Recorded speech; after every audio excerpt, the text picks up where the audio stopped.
वहाब रियाज के वारे न्यारे ख़त्म हो चुके हैं जी। आपको पता है कि वहाब रियाज और अब्दुल रज़ाक को जो टीम में सर्जरी की पहले बातें की जा रही थी, उसमें पहला रिजल्ट जो निकला है वो वहाब रियाज और अब्दुल रज़ाक को उनके सिलेक्शन कमेटी के मेंबर से उनको फ़ारग कर दिया गया है।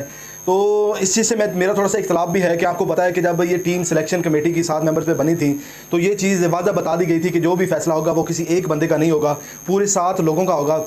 तो अब एक बंदे को कसूरवार ठहरा के आप उस बंदे को आप निकाल रहे हैं, तो मेरे ख्याल में ये ज़्यादती है। अगर बात की जाए वहाब रियाज की, तो उसने बेशुमार ज़्यादतियाँ की हैं। एक अगर ज़्यादती उनके साथ होगी है ना, तो उन्होंने भी बेशुमार ज़्यादतियाँ की हैं। आप मिनिस्टर भी बन गए, आप सिलेक्टर भी बन गए, सीनियर मैनेजर का अहदा भी आपने खुद ही क्रिएट करके वो मज़े लूटे जो ना लूटने वाले थे। तो अगर ये फैसला कर लिया गया है तो मेरे ख्याल में बड़ी अच्छी चीज़ है।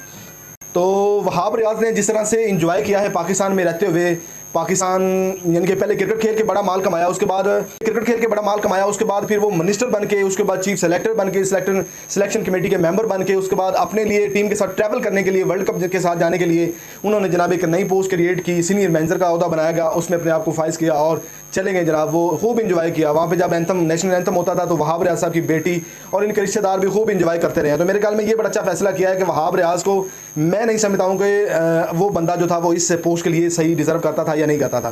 क्योंकि आपको पता है कि अगर आपने एक नेशनल लेवल पे किसी टीम को रिप्रेजेंट करना है तो आपको हाईली एजुकेशन रेट करनी चाहिए।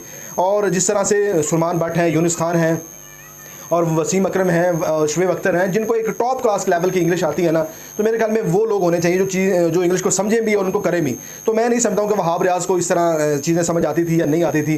तो मेरे ख्याल में जो अब उनको ओहदे से फारग कर दिया गया तो ये ज़्यादती नहीं है, ये अच्छा किया है। और भी जो बंदा, जो एक नॉन सीरियस बंदा जिसको कह सकता हूँ, जो इस पोस्ट के लिए डिज़र्व नहीं करता, तो उसको रखने की ज़रूरत नहीं है। वहाब रियाज को अगर घर भेजा है तो अच्छा भेजा है। क्योंकि मैंने कल सुना भी था कि जो हमारे अब्दुल रज़ाक साहब है ना, वो कह रहे थे कि एक बंदे को इंग्लिश नहीं आती तो मतलब वो क्या क्रिकेट सिखा नहीं सकता।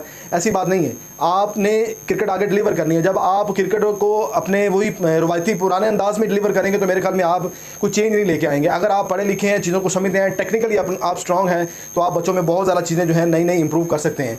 तो आप देखते हैं, क्योंकि कोचिज से भी मुशावरत हो चुकी है, उसके बाद जो पाकिस्तान के लेजेंड्स थे उनके साथ भी पीसीबी चेयरमैन की मुलाकात हो चुकी है। और सबसे अच्छा पॉइंट ऑफ व्यू जिसने लेजेंड में से दिया है वो मैं सलमान भट्ट को देता हूँ कि जिसने बड़ी अच्छी चीज़ें की हैं। और वो बंदा टेक्निकली जितना स्ट्रॉन्ग है ना, आपकी क्रिकेट हिस्ट्री में कोई बंदा भी जो इसी जनरेशन में कोई बंदा भी इतना स्ट्रॉन्ग नहीं है।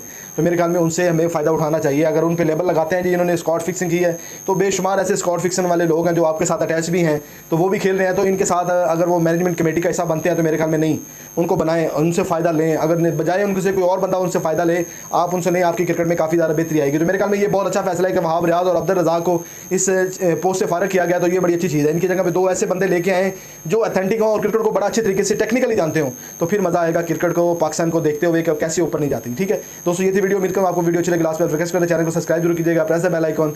अल्लाह हाफिज़।